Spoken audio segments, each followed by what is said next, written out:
Nagsimula ang lahat noong unang araw ng klase sa ika-11 baitang. Bagong lipat ako sa paaralan, kinakabahan at puno ng pag-aalinlangan.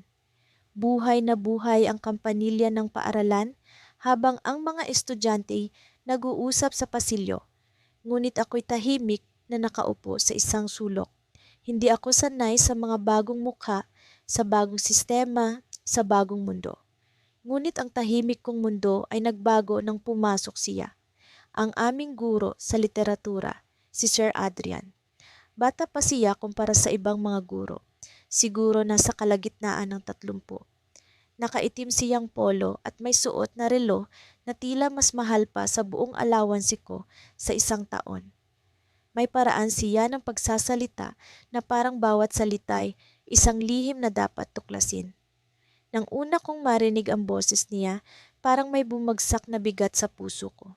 Hindi ko alam kung dahil ba sa tono niya o sa paraan niyang tumitig sa klase, ngunit alam kong may kakaiba sa kanya. Sa bawat tanong niya, tila palaging ako ang napapatingin. Hindi ko maipaliwanag kung bakit, pero parang may magnetong humihila sa akin para makinig, para sumagot. Minsan, kahit hindi ako tinatawag, nararamdaman ko ang mga mata niyang tumatama sa akin na parang alam niyang may sagot ako. Ang kakaibang koneksyon na iyon ang nagpasimula ng kung anumang nararamdaman ko sa kanya. Isang araw, may assignment kaming ipasa.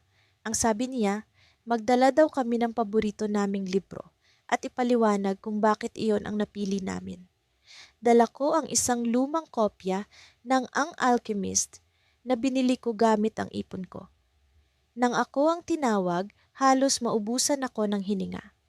Hindi ko alam kung paano ko ipapaliwanag ang damdaming nararamdaman ko habang siya'y nakatingin sa akin, nakikinig sa bawat salitang binibigkas ng bibig ko. Sa bawat sagot ko, tumatango siya. Sa bawat paghinga ko, tila naririnig niya. Nang matapos ako, ngumiti siya at sinabing, "Magaling, malalim ang pagkakaintindi mo, nakakatuwa." Ang simpleng papuri na iyon, para bang sapat na upang magpatuloy ako sa buhay. Isang bagay na hindi ko naramdaman mula sa ibang tao, ang pagkilala na higit sa karaniwang estudyante ang tingin niya sa akin. Mula noon, hinanap ko ang bawat pagkakataon para makausap siya.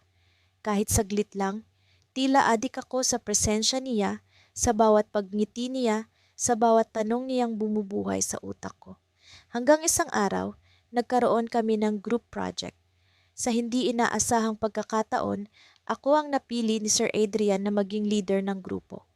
Nagulat ako at sa parehong pagkakataon, naramdaman ko ang kakaibang saya. Sa unang meeting namin ng grupo, bigla siyang lumapit sa akin matapos ang klase. "Galingan mo, ha? Alam kong kaya mo. Yan," bulong niya habang nakangiti. Ang init ng kanyang kamay nang idampi niya ito sa balikat ko.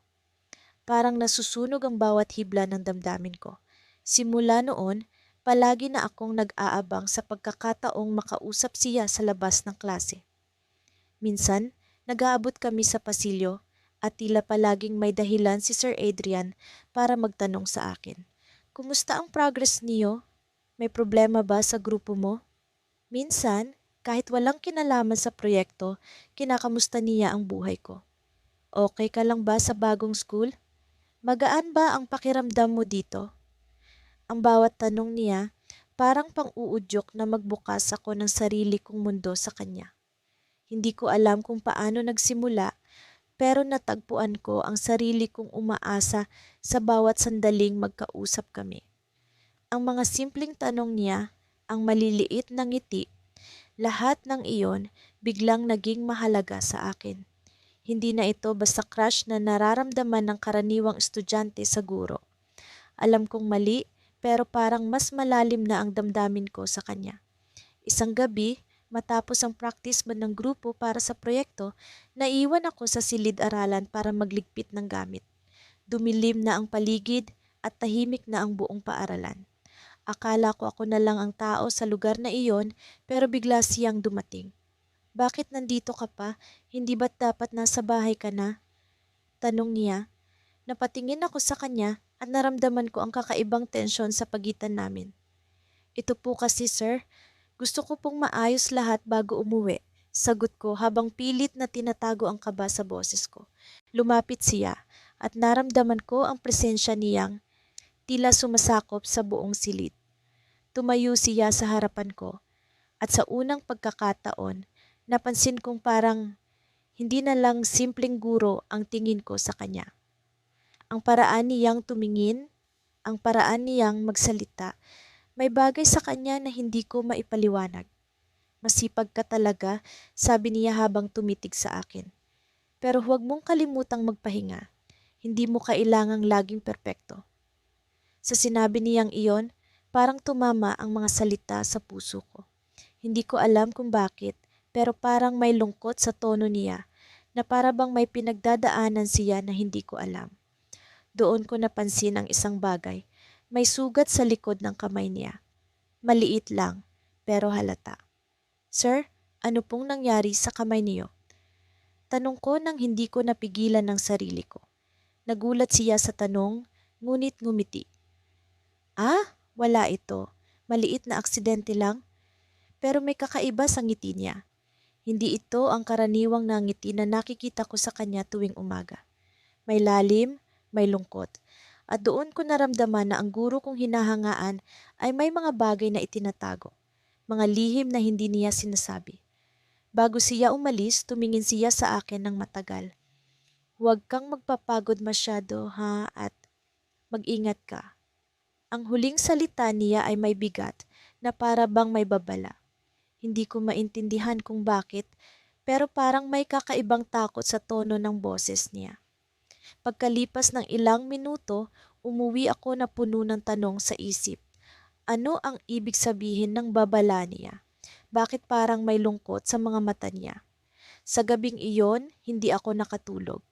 Ang imahe ni Sir Adrian, ang sugat sa kamay niya, ang tono ng boses niya, lahat ng iyon ay paulit-ulit na bumabalik sa akin. Kinabukasan, hindi siya pumasok. Ang sabi ng ibang guro, may emergency daw. Ngunit sa hindi inaasahang pagkakataon, may narinig akong usapan sa mga estudyante sa pasilyo. Narinig mo na ba?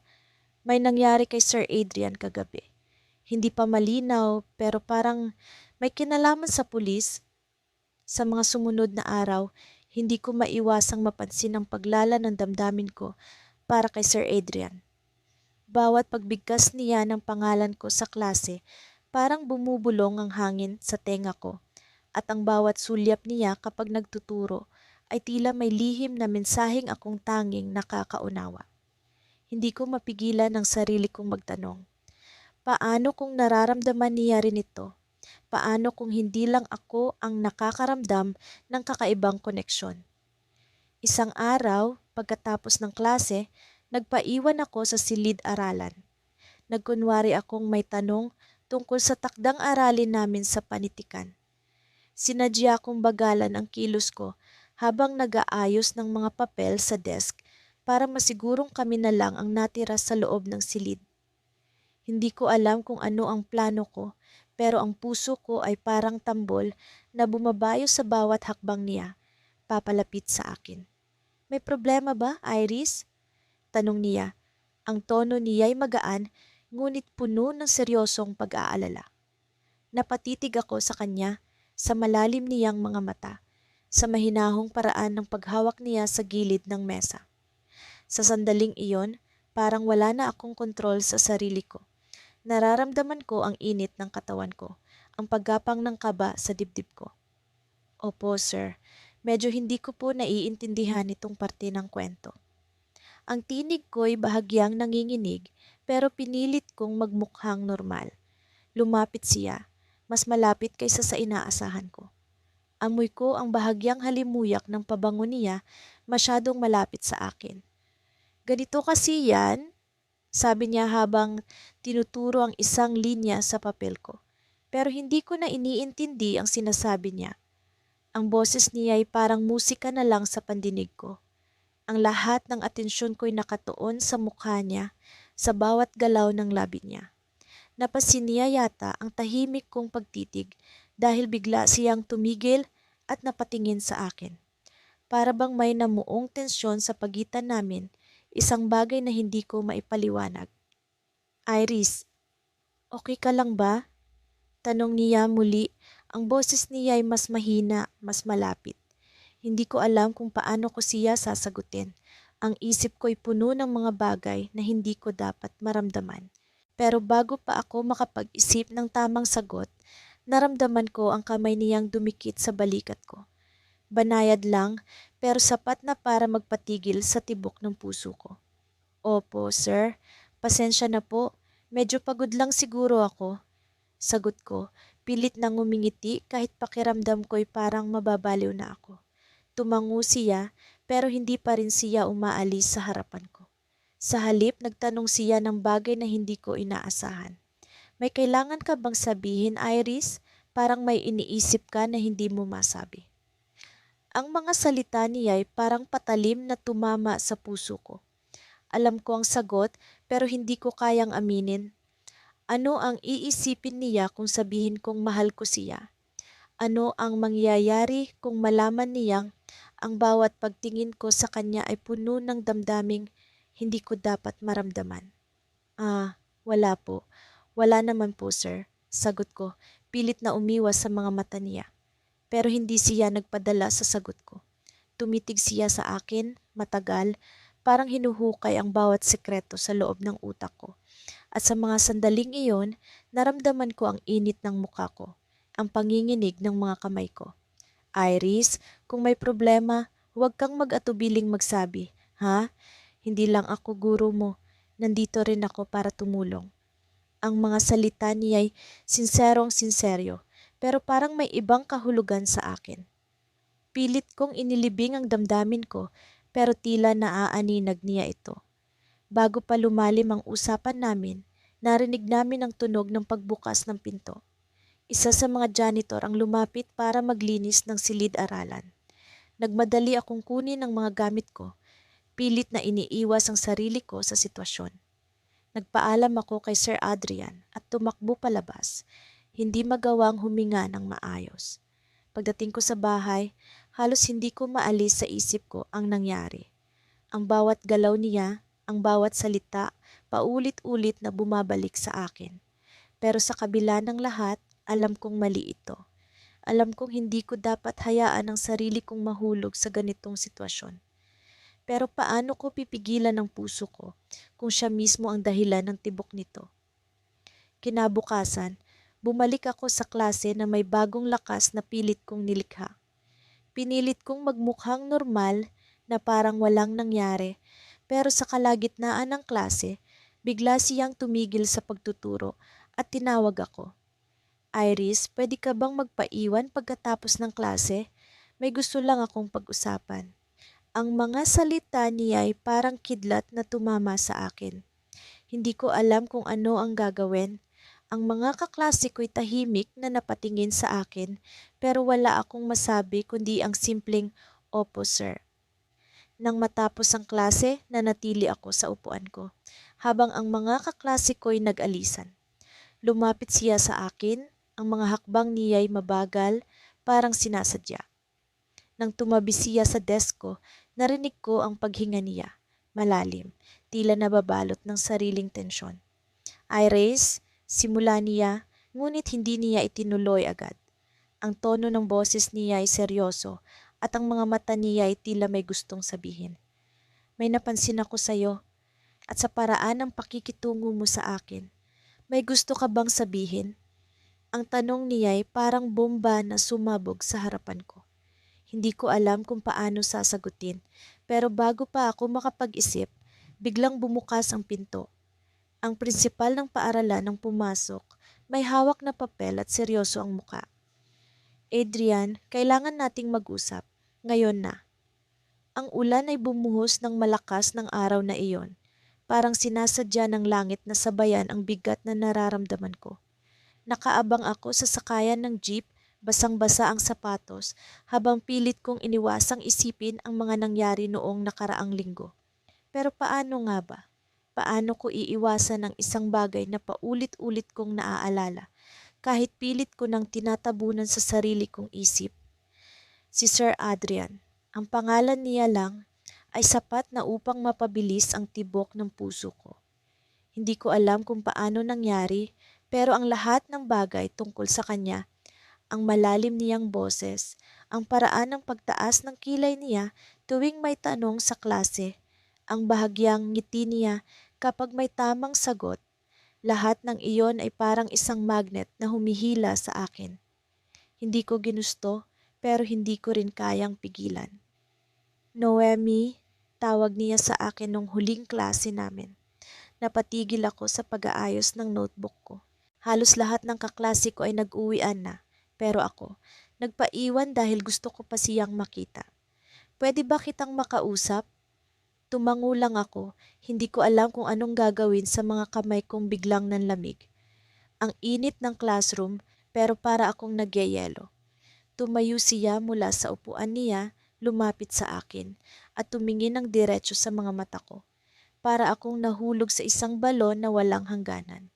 Hindi ko alam kung paano ako makakabangon sa tingin niyang iyon. Noemi, ulit niya, mas malambing mo ngayon ang tono. Alam ko ang nararamdaman mo. Naglabas siya ng isang mabigat na hininga at doon ko napagtanto na may kung anong tensyon sa pagitan namin. Hindi ito normal, hindi ito tama. Pero bakit parang ang bawat salita niya ay nagpapalakas sa damdaming hindi ko dapat maramdaman? Sir, ang nasabi ko lang, pero hindi ko alam kung ano ang kasunod. Ano ang dapat kong sabihin? Na tama siya, na oo, mahal ko siya, na gabi-gabi akong nag-iisip kung paano maging sapat na matanda para sa kanya. Hindi ko kaya.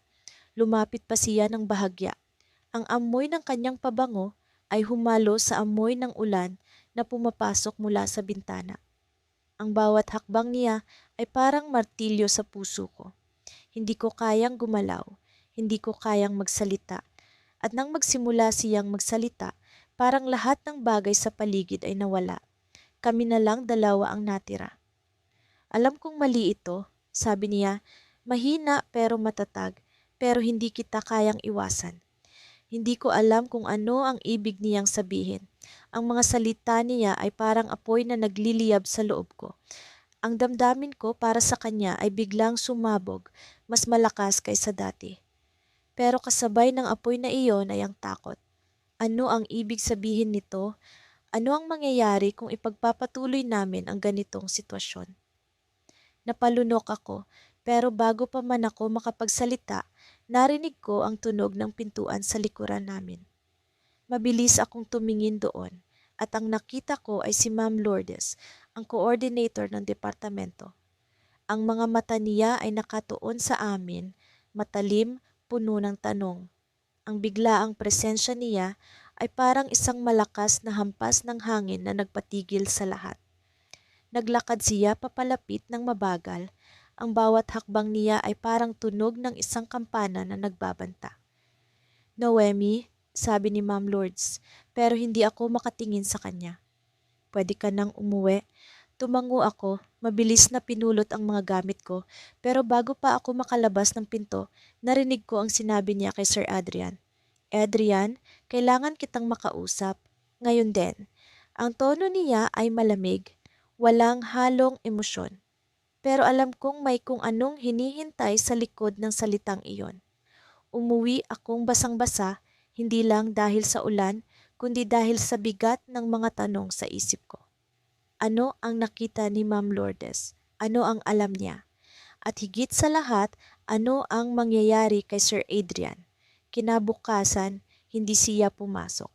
Ang sabi ng mga kaklase ko, may sakit daw siya, pero hindi ako naniniwala. Ang bigat ng nararamdaman ko ay parang isang palatandaan na may mas malalim na dahilan. Sa buong araw, hindi ko magawang mag-concentrate. Ang bawat tunog ng bell, ang bawat tawag ng guro, ang bawat tunog ng papel na hinihipa ng hangin, lahat ng iyon ay parang wala. Ang iniisip ko lang ay siya. Pagkatapos ng klase, nagdesisyon akong puntahan siya. Alam ko kung saan siya nakatira, isang maliit na apartment sa hindi kalayuan sa school. Hindi ko alam kung ano ang plano ko, pero ang kailangan ko lang ay makita siya.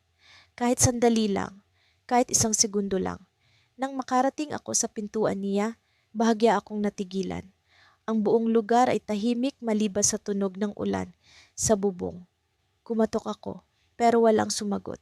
Kumatok ulit ako, mas malakas, pero ang narinig ko lang ay ang echo ng tunog sa loob. Sinubukan kong buksan ang pinto at nagulat ako nang hindi ito nakalock.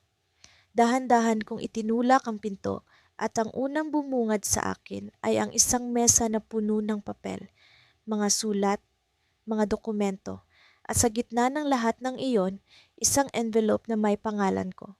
Ang pangalan ko, Noemi. Nanginginig ang mga kamay ko habang kinuha ko ang envelope.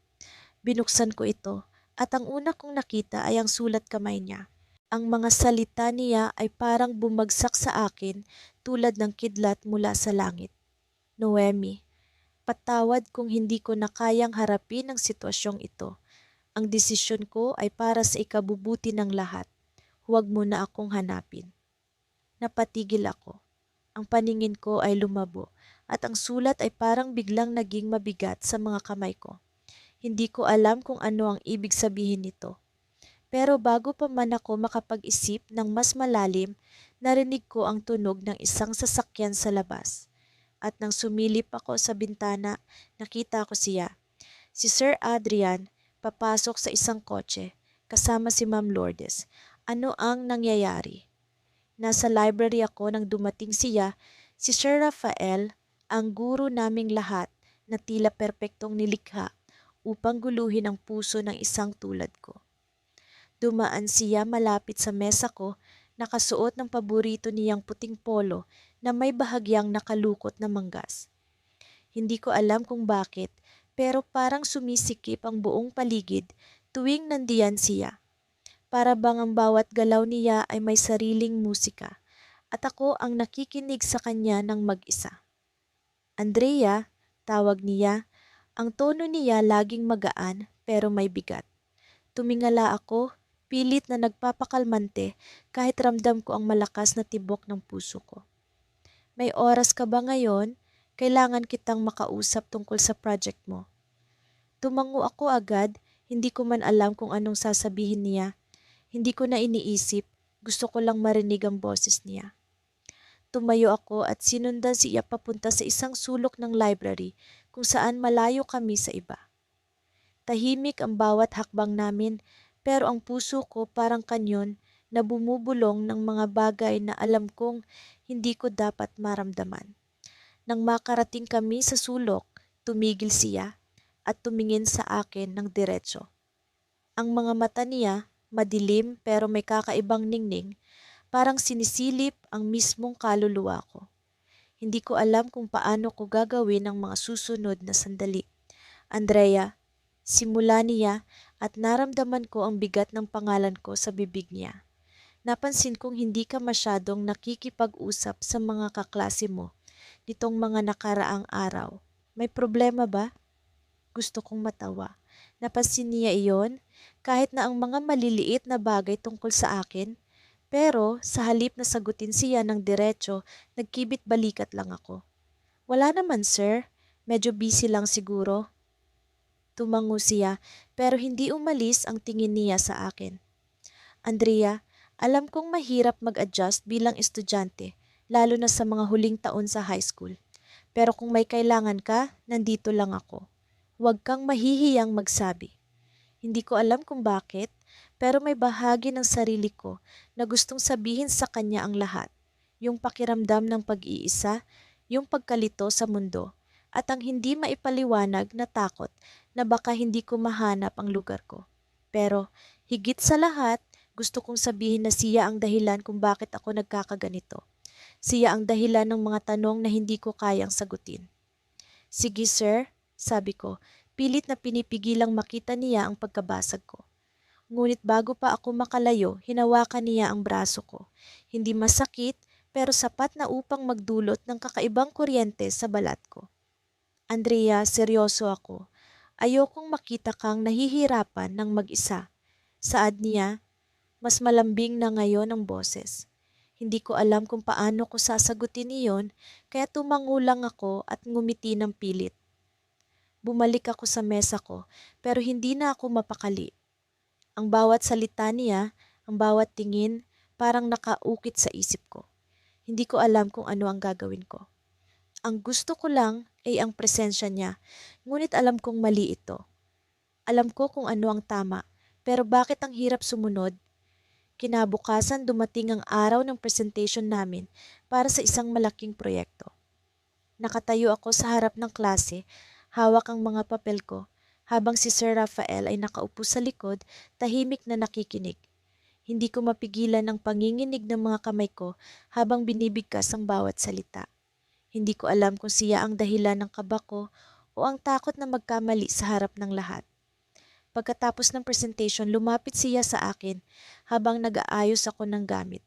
"Magaling, Andrea. Alam kong kaya mo iyon." Ang boses niya, kahit papaano, ay parang musika sa pandinig ko.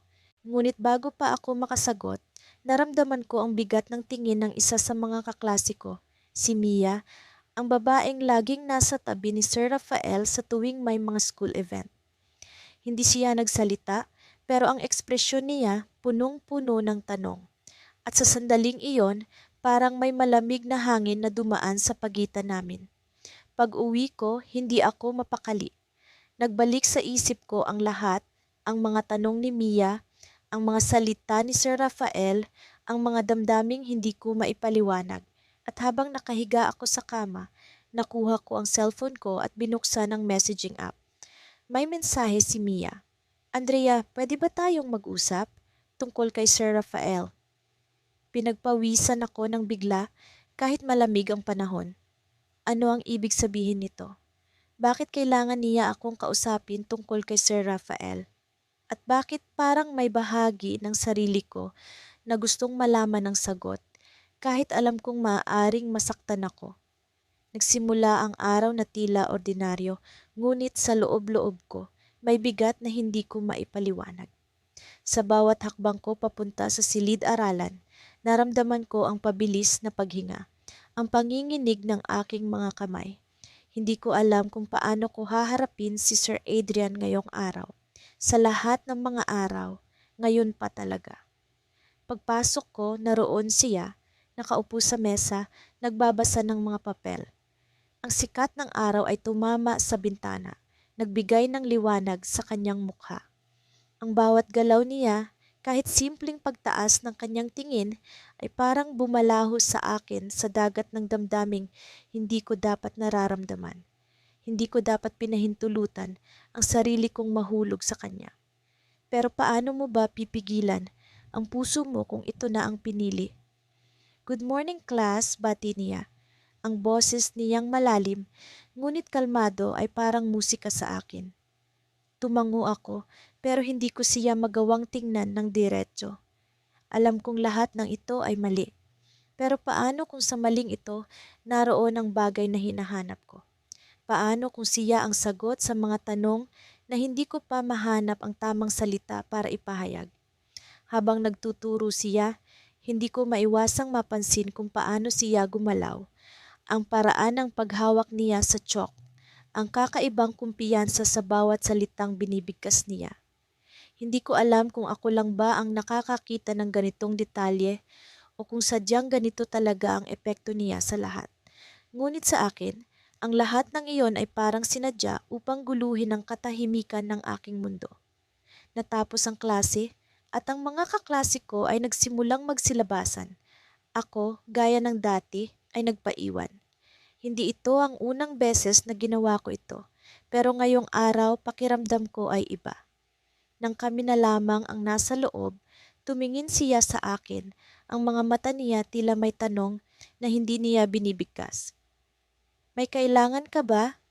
Tanong niya, diretso ngunit hindi malamig. Pinilit kong huwag magpakita ng takot.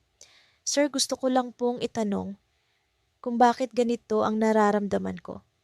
Napakunot ang kanyang noo. "Ano ang ibig mong sabihin?" Napakapit ako sa gilid ng mesa, pilit na hinahanap ang tamang mga salita. "Sir, bakit po parang ang hirap kontrolin ng damdamin? Bakit parang Minsan hindi ko naiintindihan kung bakit sa kabila ng lahat may mga bagay na hindi mo kayang pigilan. Alam kong malabo ang sinasabi ko, pero hindi ko magawang maging mas direktang sabihin ang tunay na nararamdaman. Tumayo siya mula sa kanyang upuan at lumapit ng ilang hakbang. Ang bawat paglapit niya ay nagdulot ng mas malakas na tibok ng puso ko. Samantha, tawag niya gamit ang pangalan ko. Hindi ko alam kung bakit, pero ang pagbigkas niya sa pangalan ko ay tila may kakaibang bigat. Minsan, ang damdamin natin ay hindi natin agad nauunawaan. Pero tandaan mo, may mga bagay na kailangan natin pag-isipang mabuti bago natin sundin. Ang sagot niya ay tila may maraming layer at hindi ko alam kung alin ang para sa akin. Tumango ako kahit na ang isip ko ay puno ng tanong. Kaya ba niyang basahin ang nasa puso ko? Alam ba niya ang nararamdaman ko para sa kanya? Kung alam niya, bakit ganito siya magsalita? Tila may pag-iingat pero may bahid ng damdaming hindi niya kayang itago. Lagi mo lang tandaan, dagdag niya, na sa bawat desisyon may kaakibat na responsibilidad. Huwag mong hayaang ang damdamin mo ang magdikta ng lahat. Ngumiti siya kahit bahagya lamang. Pero ang nangiti niyang iyon ay tila may sinasabi na hindi ko kayang unawain. Sa mga oras na iyon, parang gusto kong sumigaw, sabihin sa kanya ang lahat, na mahal ko siya, na hindi ko kayang pigilan ang nararamdaman ko, na kahit ilang beses kong pilitin ang sarili kong alisin, ang damdaming ito ay mas lalo lang itong lumalalim. Pero nanatili akong tahimik. Ang bawat sandali ay tila isang labanan sa pagitan ng puso at isipan. Paglabas ko ng silid-aralan, pakiramdam ko ay parang may naiwan akong bahagi ng sarili ko. Ngunit ang araw na iyon ay hindi pa tapos. Nang maglakad ako papunta sa cafeteria, naramdaman ko ang pag-vibrate ng cellphone ko sa bulsa. May mensahe. Binuksan ko ito at ang numero ay hindi nakasave sa akin. Tumigil ako sa gilid ng pasilyo at binasa ang teksto. Alam kong may nararamdaman ka. Ngunit Samantha, may mga bagay na hindi natin maaaring ipaglaban. Huwag kang magpadala sa damdamin mo. Adrian, halos malaglag ang cellphone ko. Ang damdamin ko ay naghalo-halo, takot, hiya, kilig, at hindi maipaliwanag na pananabik. Alam niya ang nararamdaman ko. Pero bakit siya nag-text? Bakit niya ako kinausap ng ganito? Ano ang ibig sabihin ng lahat ng ito? Ang bawat salita sa mensahe niya ay parang espada na tumusok sa puso ko. Hindi ko alam kung ano ang gagawin. Ang mga mata ko ay nanatiling nakatuon sa screen ng cellphone. Nanginginig ang mga kamay ko habang pilit kong iniintindi ang mensahe. Hindi ko alam kung ito ba ang simula ng isang bagay na mas malalim o kung ito ang huli naming pag-uusap tungkol sa nararamdaman ko. Ngunit ang sigurado, ang araw na ito ay mag-iiwan ng marka sa akin na hindi ko basta-basta mabubura. Pagpasok ko ng classroom, naramdaman ko agad ang bigat sa dibdib ko. Parang may kakaibang alon ng emosyon ang bumalot sa akin nang makita ko si Sir Adrian na nakatayo sa harapan, nakasuot ng paborito kong itim na polo. Napansin ko ang kaunting kulubot sa kanyang noo, tila may iniisip na malalim. Ang bawat galaw niya, kahit simpleng paghawak sa chalk, parang sinadya para guluhin ang puso ko. Hindi ko alam kung paano nagsimula ang ganitong nararamdaman ko para sa kanya. Siguro noong unang beses niyang binanggit ang pangalan ko sa klase o noong tinulungan niya akong intindihin ang isang mahirap na konsepto sa literatura. Pero sa tuwing tinitingnan ko siya, hindi ko maiwasang makita ang mga mata niyang tila may lihim na tinatago. May mga tanong akong hindi ko alam kung paano sasagutin, lalo na't mali ang lahat ng ito. Magandang umaga, bati niya at kahit simpleng salita lang iyon, para bang musika sa pandinig ko. Ang klase ay nagsimula pero ang isip ko ay lumulutang. Hindi ko na naiintindihan ang mga sinasabi niya tungkol sa Shakespeare. Ang bawat salita niya ay nawawala sa hangin, ang bawat galaw niya ay tila sinasadyang dalhin ang tingin ko sa kanya. Pinilit kong mag-focus pero ang puso ko ay tumibok ng mas mabilis nang bigla siyang tumingin sa direksyon ko. Miss Reyes, tawag niya sa akin. Napatingin ako sa kanya. Ang lahat ng tao sa klase ay tumahimik. Ano sa tingin mo ang ibig sabihin ng monologo ni Hamlet dito? Tanong niya. Hindi ko alam ang sagot. Hindi dahil hindi ko nabasa ang takdang aralin, kundi dahil ang utak ko ay puno ng imahe ng kanyang nangiti. Ang paraan ng pagtitig niya na parang kaya niyang basahin ang buong pagkatao ko. Sa tingin ko po, sir, parang nauutal ako at narinig ko ang konting tawa mula sa likuran ng klase. Nakakahiya pero hindi ako makatingin sa kanila. Tanging si Sir Adrian ang nasa paningin ko. Nakita kong kumibot ang kanyang labi na parang sinubukan niyang pigilan ang sarili niyang tumawa. Pagkatapos ng klase, nagmadali akong lumabas pero narinig ko ang boses niya mula sa likuran. Miss Reyes, sandali. Tumigil ako sa paglalakad. Ang mga paa ko ay tila nakapako sa sahig. Humarap ako sa kanya, ang mga kamay ko ay nanginginig ng bahagya. May problema ba? Tanong niya at ramdam ko ang pag-aalala sa boses niya. Hindi ko alam kung paano sasagutin iyon dahil ang problema ko ay siya mismo. Ang nararamdaman ko para sa kanya ay isang lihim na hindi ko kayang ipahayag. Wala po, sir, sagot ko, pilit nang ngumingiti. Pero alam kong hindi siya naniniwala. Ang mga mata niya ay tumitig sa akin ng matagal, parang sinusubukan akong basahin. Sigurado ka ba? Mukhang may bumabagabag sa'yo. Lalo akong nataranta, hindi ko alam kung paano lilihis ang usapan, pero hindi ko na kailangan pang mag-isip dahil tumango siya at ngumiti ng bahagya. Kung may kailangan ka, nandito lang ako, sabi niya bago siya tumalikod.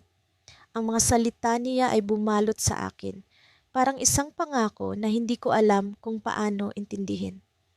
Sa sumunod na araw, hindi ko na alam kung paano ihaharap ang sarili ko sa kanya. Ang bawat oras na nasa classroom ako ay tila torture dahil ramdam ko ang tensyon sa pagitan namin. Alam kong siya ang guro at ako ang estudyante at ang lahat ng ito ay mali. Pero bakit parang hindi ko kayang pigilan ang sarili ko? Isang hapon, nagdesisyon akong manatili sa library para magbasa. Tahimik ang paligid at iniisip kong baka makatulong ito para mawala ang magulong damdamin ko. Pero nang tumingin ako sa kabilang dulo ng silid, nakita ko siya. Si Sir Adrian nakaupo sa isang mesa, nakayuko habang nagbabasa ng libro. Hindi ko alam kung anong puwersa ang nagtulak sa akin, pero bago ko pa mapigilan ang sarili ko, lumapit na ako sa kanya. Sir Adrian, tawag ko, at tumingin siya sa akin, tila nagulat sa presensya ko. Miss Reyes, bati niya, at ang nangiti niya ay bumalik. Anong ginagawa mo rito? Nagbabasa lang po, sagot ko, pero alam kong hindi iyon ang dahilan kung bakit ako nasa harapan niya. Tumahimik kami at naramdaman ko ang tensyon sa pagitan namin. Alam mo, sabi niya, binaba ang librong hawak niya. Magaling ka sa pagsusulat, napansin ko sa mga essay mo. May talento ka. Ang papuri niya ay parang musika sa pandinig ko, pero may kakaibang tono ang boses niya. Parang may ibang kahulugan ang mga salita niya. Napatingin ako sa kanya at sa unang pagkakataon, nakita ko ang isang emosyon sa mga mata niya na hindi ko maipaliwanag. Hindi na siya ang guro na laging kalmado at profesional. May kung anong bagay sa titig niya na nagpaalala sa akin na tao rin siya, hindi perpekto, at may mga lihim. Sir, nauutal ako, pero bago ko pa masabi ang iniisip ko, tumayo siya. Ang bawat galaw niya ay mabagal, parang sinadya para bigyan ako ng oras para umalis. Pero hindi ako gumalaw. Miss Reyes, sabi niya, ang boses niya ay mababa, halos bulong. Minsan, may mga bagay na hindi natin dapat sabihin. Hindi ko alam kung anong ibig niyang sabihin, pero ang puso ko ay tumibok ng mas mabilis.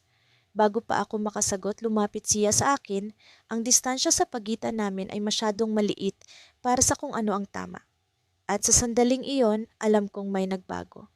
Hindi na ito simpleng relasyon ng guro at estudyante.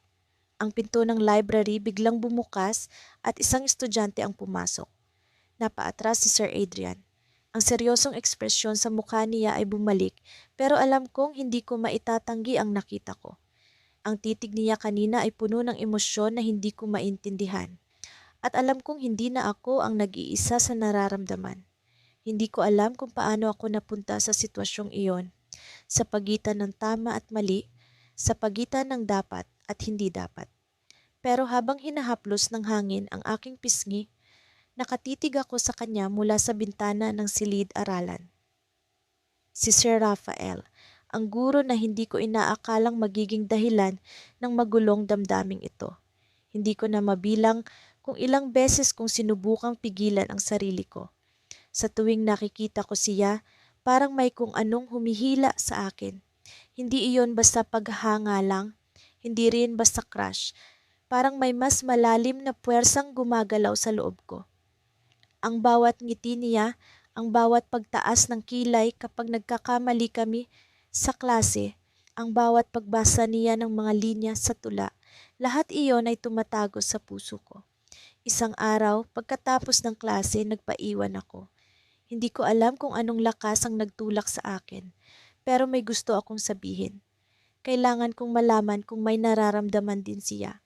Nagkunwari akong may tanong tungkol sa takdang aralin, ngunit nang tumingala siya mula sa kanyang mga papel, hindi ko napigilang mapatitig ng matagal.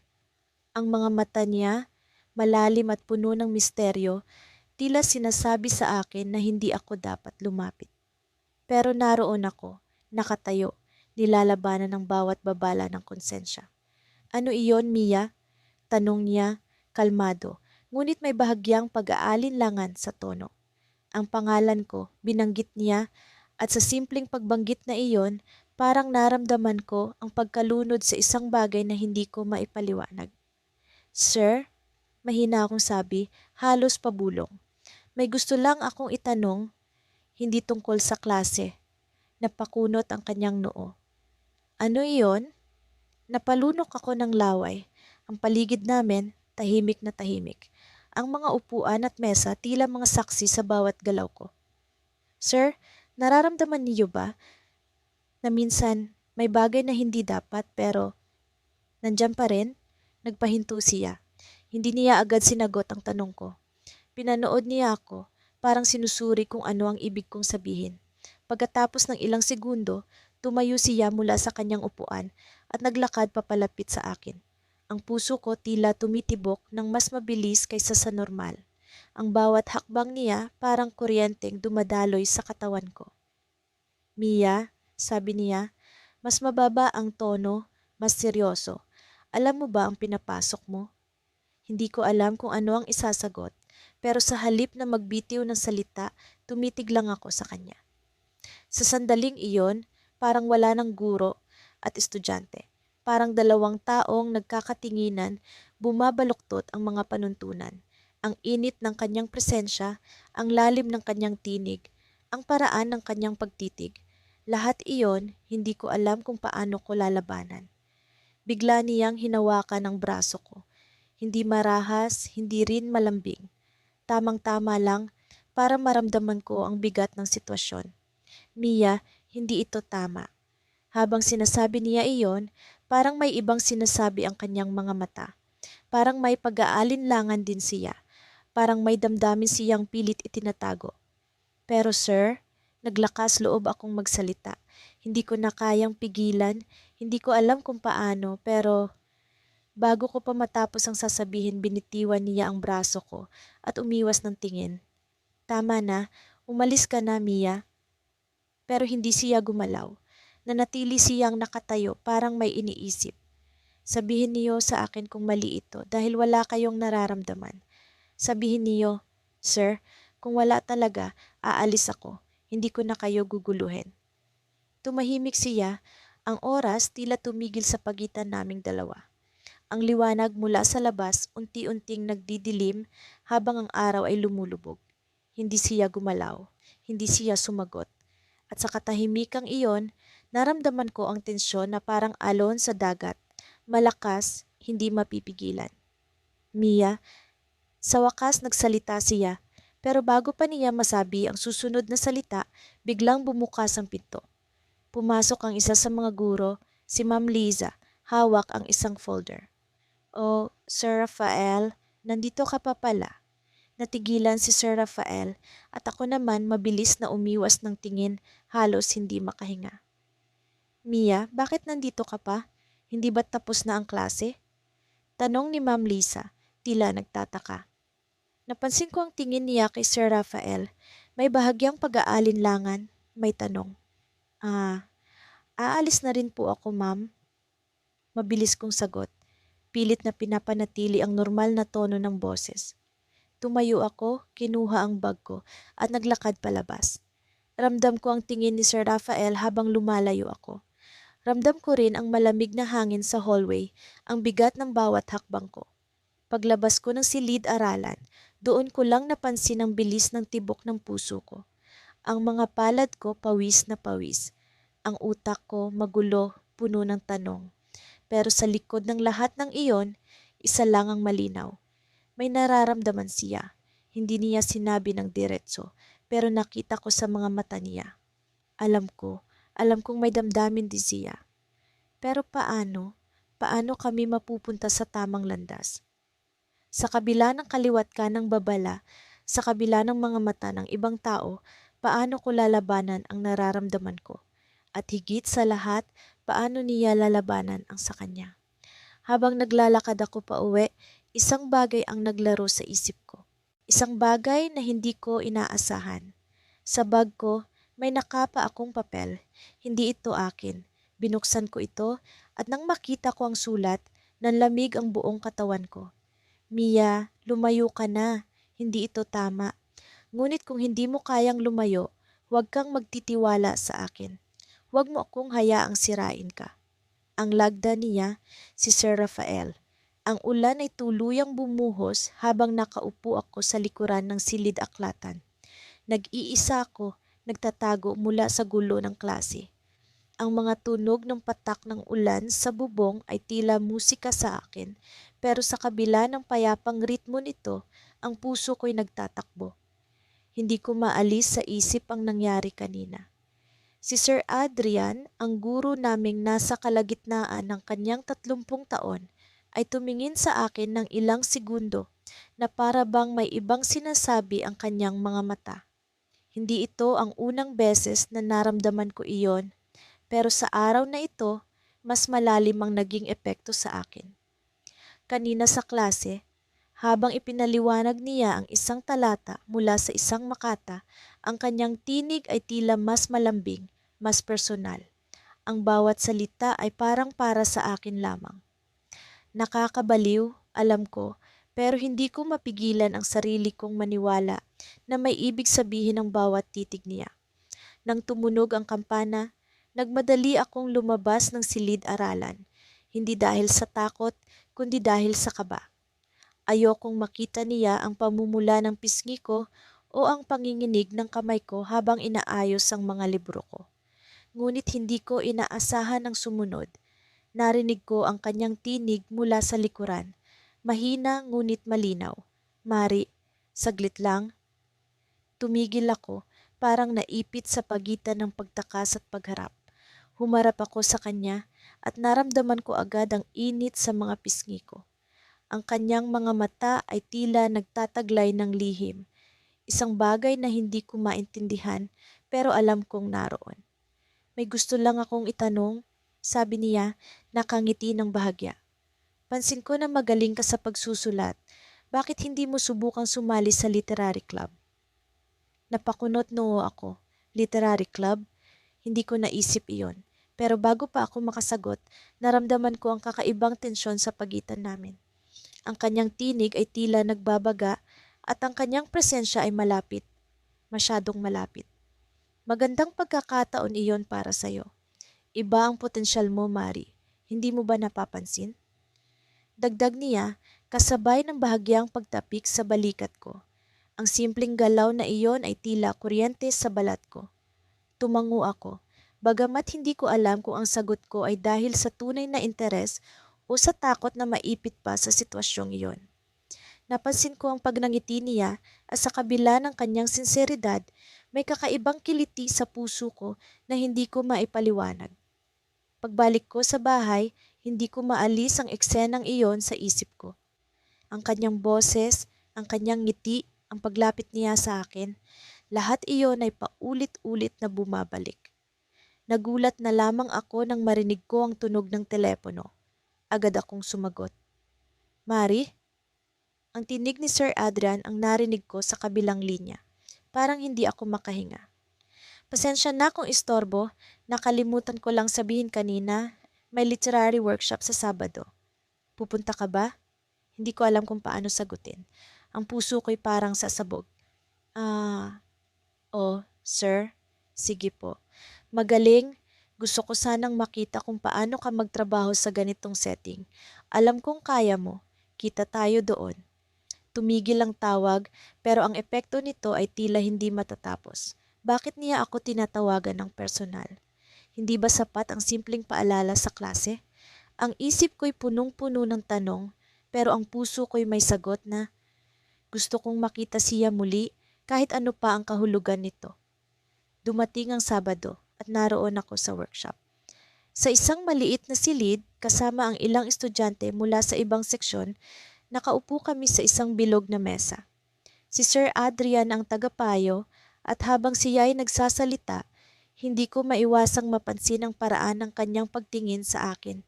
Hindi ako sigurado kung ako lang ang nakakaramdam nito, pero ang bawat galaw niya, kahit gaano kasimple, ay nag-iiwan ng bakas sa akin. Pagkatapos ng workshop, nag-ayos ako ng mga gamit ko nang bigla siyang lumapit. Mari, pwede ba kitang makausap saglit? Tanong niya. Sumunod ako sa kanya palabas ng silid. Ang hangin sa labas ay malamig, pero ang presensya niya ay tila nagdadagdag ng init. Huminto kami sa isang sulok na tahimik, malayo sa iba. Gusto ko lang sabihin na natutuwa ako sa gawa mo kanina. Napakaganda ng interpretasyon mo sa tema ng pag-ibig. Parang malalim ang hugot mo, Mari. Ang tono ng boses niya ay mabagal, may halong lambing. Hindi ko alam kung paano tumugon, kaya ngumiti lang ako. Bigla siyang nagtanong, may inspirasyon ka ba sa pagsusulat mo? Nanlamig ang buong katawan ko. Hindi ko alam kung paano sasabihin ang totoo. Paano ko haaminin na siya ang inspirasyon ko, na ang bawat linya ng mga sinusulat ko ay nagmumula sa damdaming hindi ko maamin kahit sa sarili ko. Wala naman po, sir, sagot ko, pilit na nagpapakakalmado. Pero ang mga mata niya ay tila bumabaon sa akin, parang hindi siya naniniwala. Mari, alam mo hindi masama ang maging tapat sa nararamdaman. Minsan, ang pagiging totoo ang susi para sa mas magagandang likha, sabi niya, sabay ng ngiti. Bago pa ako makasagot, narinig namin ang tunog ng mga yapak. Isang babaeng hindi ko kilala ang lumapit, hawak ang kanyang telepono. Tumigil siya sa harapan ni Sir Adrian, nagtataka. Adrian, kanina pa kita hinahanap. Anong ginagawa mo dito? Tanong niya, halatang kilala si Sir Adrian ng personal. Napatingin ako sa kanilang dalawa. Ang paraan ng pagtawag niya kay Sir Adrian, walang sir, walang formalidad, ay sapat na para mag-iwan ng tanong sa isip ko. Sino siya? At bakit parang mas malapit sila kaysa sa inaasahan ko? Bago ko pa masagot ang sarili ko, tumingin si Sir Adrian sa akin. At sa unang pagkakataon, ang kanyang mga mata ay tila may bahid ng kaba. Ang init ng silid-aralan ay tila nanunuot sa bawat sulok ng aking pagkatao. Nakatitig ako sa pisara, ngunit hindi ko makita ang mga letra. Ang bawat tunog ng kanyang boses ay mas malinaw kaysa sa kahit anong leksyon. Si Sir Adrian, ang guro na hindi lamang nagturo ng mga formula sa matematika, kundi tila naging sentro ng bawat tibok ng aking puso. Sa tuwing naglalakad siya sa harapan, ang bawat galaw ng kanyang katawan ay parang isang sining, may kumpiyansa, may bigat, ngunit may kakaibang lambing. Hindi niya alam kung paano niya ako binubulabog, kung paano niya binago ang bawat aspeto ng aking mundo. Hindi ko rin alam kung paano ko haharapin ang damdaming ito. Maling-mali, ngunit bakit ganoon? Bakit para bang siya ang tanging tama sa magulong takbo ng buhay ko? Ngayon, pagkatapos ng klase, nagpaiwan ako. Palaging ganito. Mga palusot na tanong, mga peking problema sa leksyon, lahat ng iyon ay paraan para lamang makuha ang ilang minuto kasama siya. Nakatalikod siya at abala sa pag-aayos ng kanyang mga gamit.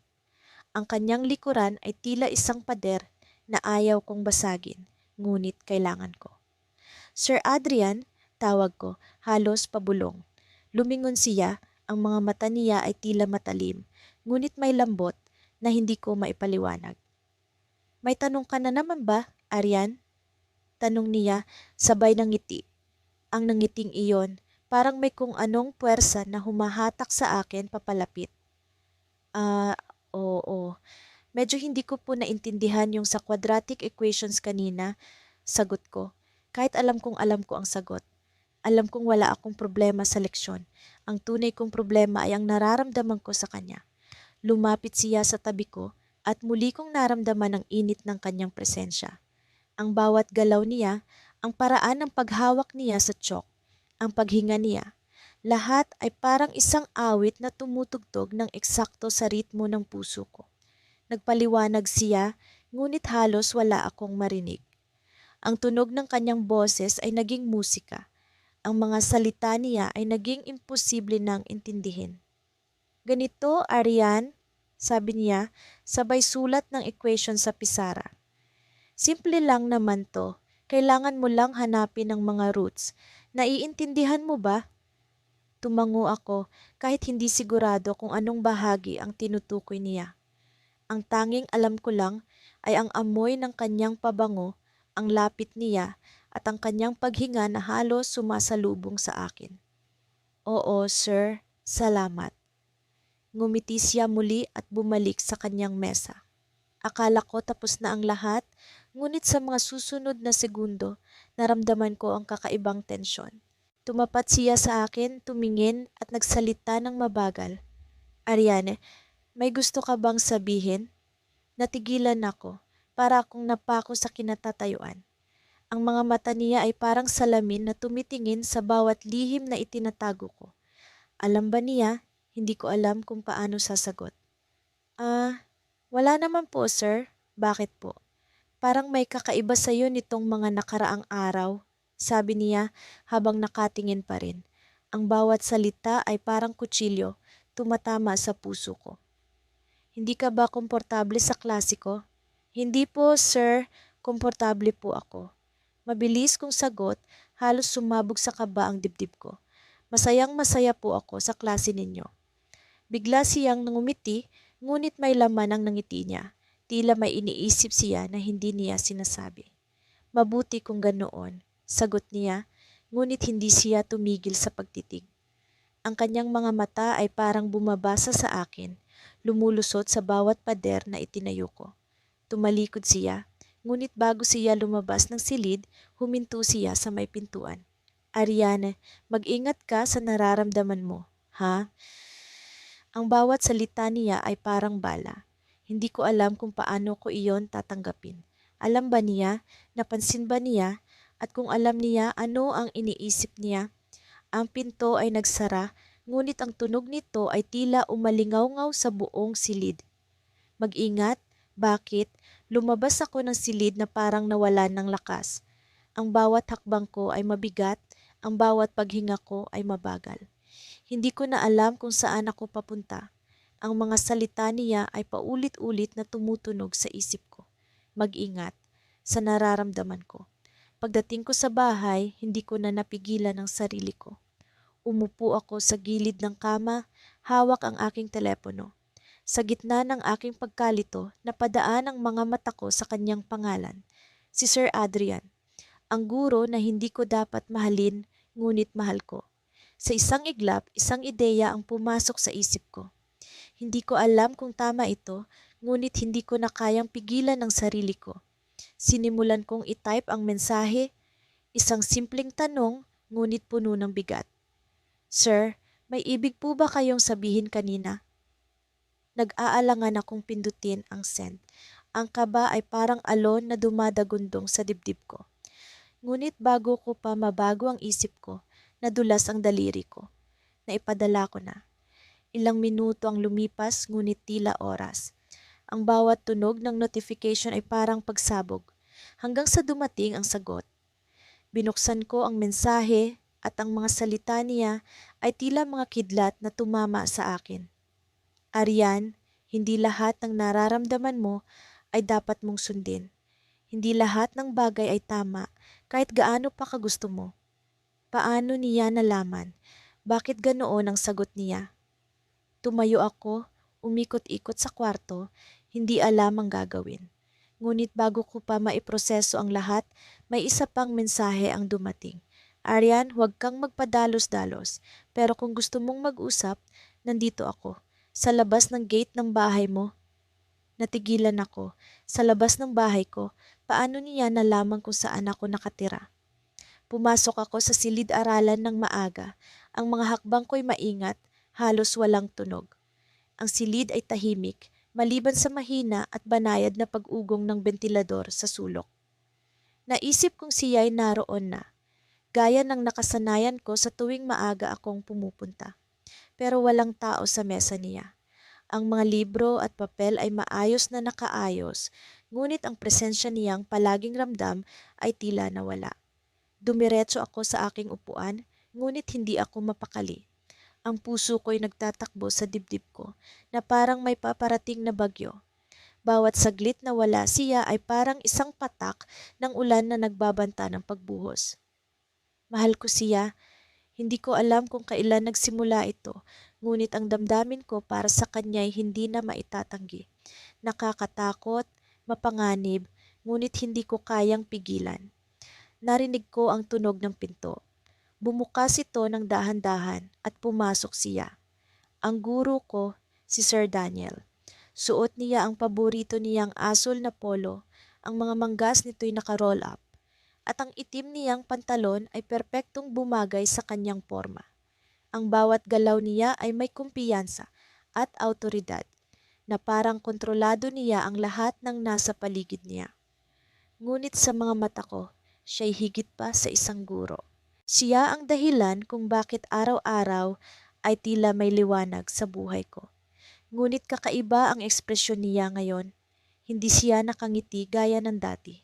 Ang mga mata niya'y mabigat, puno ng iniisip.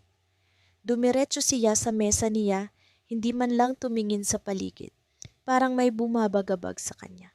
Sir,